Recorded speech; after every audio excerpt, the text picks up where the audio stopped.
बच्चों आज हम विलयन अध्याय 2 के अंतर्गत विलयनों की सांद्रता को व्यक्त करने के एक महत्वपूर्ण तरीके का अध्ययन करेंगे। उस तरीके का नाम है मोल प्रभास, मोल फ्रैक्शन। तो मोल प्रभास क्या होता है? पहली बात है कि मोल प्रभास को हम ऐसे विलयनों के लिए की सांद्रता को व्यक्त करने के लिए प्रयोग में लाते हैं जो द्रव द्रव प्रकार के विलयन हो। द्रव द्रव प्रकार के जो विलयन होते हैं, यानी कि जिनमें विलेय और विलायक दोनों द्रव होते हैं, ऐसे विलयनों की सांद्रता को व्यक्त करने के लिए हम मोल प्रभास का प्रयोग करते हैं। तो मोल प्रभास क्या होता है? मोल प्रभास किसी विलयन के किसी घटक विशेष का जो मोल प्रभास होगा वह उस घटक के मोलों की संख्या और विलयन में उपस्थित कुल मोलों की संख्या का अनुपात होता है। तो हम जो है इसको एक ग्रीक लेटर चाई से हम व्यक्त करते हैं इसको, मोल फ्रैक्शन को, मोल प्रभास को। तो किसी घटक, तो हम इसकी परिभाषा दे सकते हैं, किसी घटक विशेष का जो मोल प्रभास होगा वो क्या होगा? किसी घटक विशेष का मोल प्रभास, किसी घटक विशेष का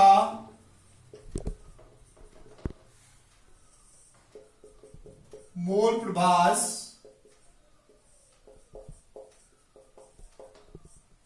उस घटक के मोलों की संख्या, उस घटक के मोलों की संख्या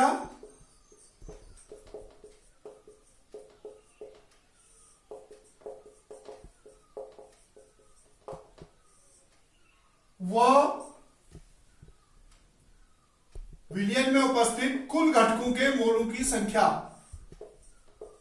विलयन में उपस्थित कुल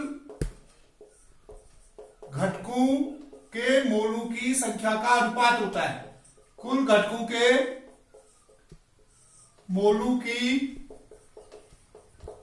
संख्या का अनुपात होता है।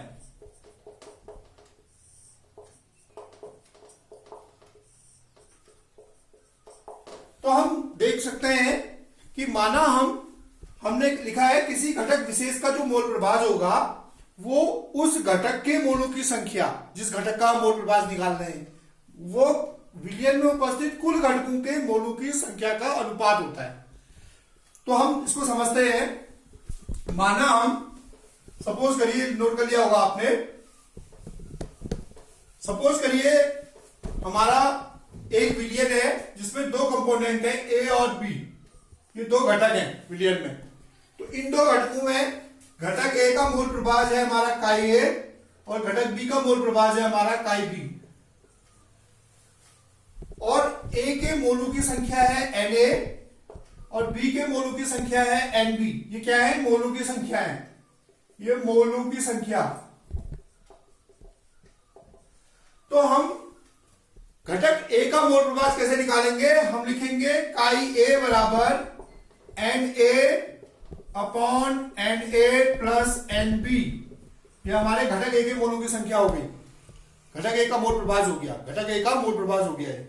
ऐसे ही हम घटक बी का मोल प्रभास निकालेंगे, काई बी बराबर, अब यहां पर देखिए आप बी है, बी का हम मोल प्रभास निकाल रहे हैं, तो ऊपर जो है आपका बी के मोलों की संख्या आ जाएगा, एन बी आ जाएगा, n B upon n A plus n B. अब आप इनको जोड़ेंगे तो ये आ जाएगा काई ए प्लस काई बी। दोनों घटकों के मोलों की संख्या का योग कर रहे हैं हम, मोल प्रभाजों का योग कर रहे हैं, मोल प्रभाजों का योग कर रहे हैं। तो काई ए का वैल्यू रखा n A upon n A plus n B, plus chi B का वैल्यू रखा n B upon n A plus n B. तो आप इसको सिंपली हल करेंगे तो नीचे देखिए LCM n A plus n B आ गया और ऊपर भी हमारा जो है n A plus n B आ गया। तो इसको आप सॉल्व करेंगे तो ये 1 आ जाएगा। तो हम कह सकते हैं कि दो जो हमारे घटक थे, दोनों घटकों के मोल प्रभाजों का योग हमेशा क्या होगा? किसी विलयन में जितने भी घटक होंगे उनके सबके मोल प्रभाजों का योग इकाई होता है। तो ये प्रश्न आपके एग्जाम में भी पूछा जाता है, सिद्ध करने को आता है कि किसी विलयन के उपस्थित, माना उसमें 3 घटक हैं, तो सिद्ध कीजिए कि उसके तीनों घटकों के तीनों घटकों के मोल प्रभाजों का योग, तीनों घटकों के मोल प्रभाजों का योग इकाई होता है। ये सिद्ध करने को आता है क्वेश्चन।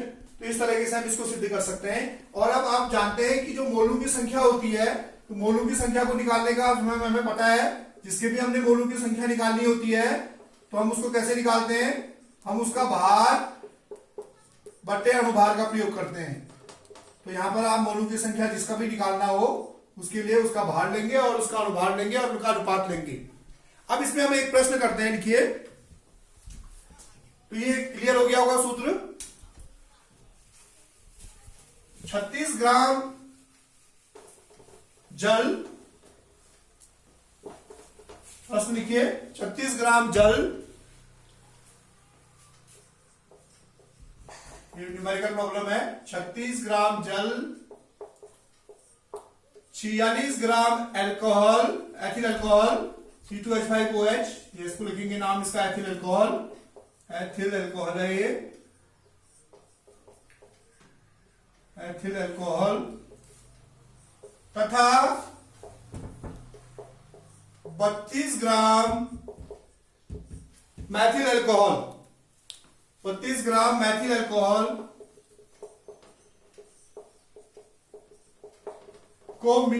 का एक मिश्रण बनाया गया है, को मिलाकर एक मिश्रण बनाया गया है, को मिलाकर मिश्रण बनाया गया है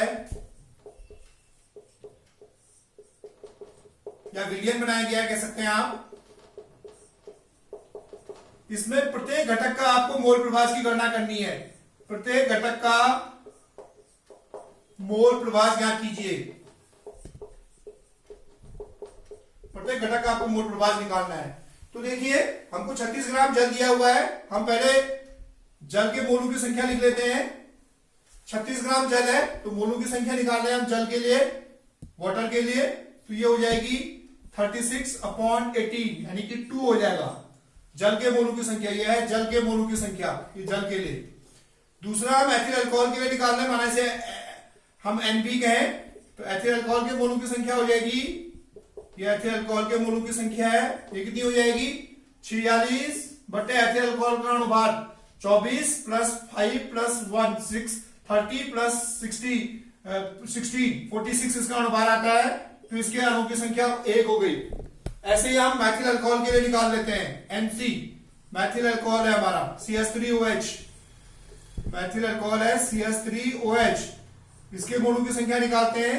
इसका हमें भार दे रखा है 32 बटे CH3OH का कितना हो जाएगा अनुपात 12 धन 3 15 और 1 16 16 32 हो जाएगा। इसके मोलों की संख्या आ गई 1। अब हम सूत्र लगा लेते हैं। तो जल का मोल प्रभाव बराबर आ जाएगा, हम इसको लिख सकते हैं काई जल बराबर जल के मोलों की संख्या Na बटे Na + Nv + Nc। तो यहां रख दीजिए वैल्यूज। Na है 2 बटा नीचे आ जाएगा 2 + 1 + 1 4। तो 2/4 यानी कि 1/2 आ गया इसका मोल प्रभाव जल का। इसी प्रकार से हम एथिल अल्कोहल का मोल प्रभाव निकाल लेंगे, वो आ जाएगा हमारा, इसमें ये ऊपर आ जाएगा 1/2 + 1 + 1 यानी कि 1/4। ऐसे हम तीसरे घटक का मोल प्रभाव निकाल लेंगे मैथिल अल्कोहल का, ये भी आ जाएगा आपका 1/, ये 1 है मोलों की संख्या बटे कुल मोलों की संख्या 4 है, ये भी आ जाएगा 1/4। इस तरीके से हम क्या कर सकते हैं, मोल प्रभाव ज्ञात कर सकते हैं। अब इसमें आप होमवर्क लिखिए। नंबर 1, द्विक विलयन में विलेय व विलायक के मोल प्रभाजों का योग ज्ञात कीजिए। द्विक विलयन में विलेय और विलायक के मोल प्रभाजों का योग ज्ञात कीजिए। दूसरा क्वेश्चन लिखिए, 90 ग्राम जल और 92 ग्राम एथिल अल्कोहल, 90 ग्राम जल और 92 ग्राम एथिल अल्कोहल के मिश्रण में जल का मोल प्रभाज ज्ञात कीजिए। 90 ग्राम जल और 92 ग्राम एथिल अल्कोहल के मिश्रण में जल का मोल प्रभाज ज्ञात कीजिए। तीसरा क्वेश्चन लिखिए, मोल प्रभाज से आप क्या समझते हैं।